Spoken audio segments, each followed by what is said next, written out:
Panguva ino ZANU-PF yakutoshamisa zviri kuitika mu the ruling party aiwa nekukepcha kwaita ma-institutions, vanhu vosiiwa vasina remuromo remukanwa.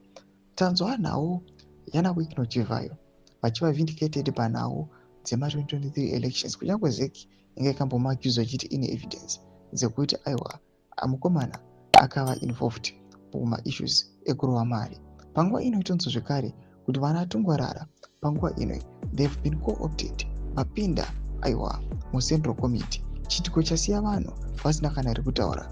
Don't forget to subscribe or like on the bell icon. Topinda pahendo yasibongile Musakani anokuda kunyora achiti the chairperson of Investment Promotion for Economic Development extends warm congratulations to Dr. Paul Tungwarara on his appointment to ZANU-PF's Central Committee. This recognition acknowledges his dedication to Zimbabwe's economic growth. Aligning with Vision 2030, his contributions to investment promotion are invaluable as the nation strives for prosperity.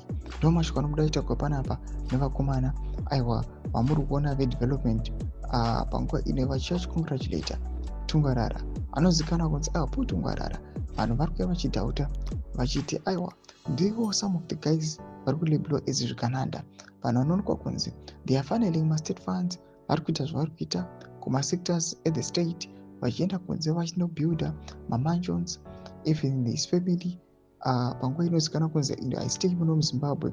Panguva ino zvinyazobuda pachena kuti these guys zvavari kuita vari kunyatsorova mari pasi petsoka, vanyatsosiya munhu wese munyika yeZimbabwe aiwa achistruggle, people finding it difficult to put food on the table, but ivo vachiita matumbu vachifara vachino enjoya mari yenyika kunze. Tudze mafunguro enyu moti kudii pamusoro pe-this congratulatory message kuna kuma section medu za mafunguro enyu. So subscribe or like, turn on the bell icon.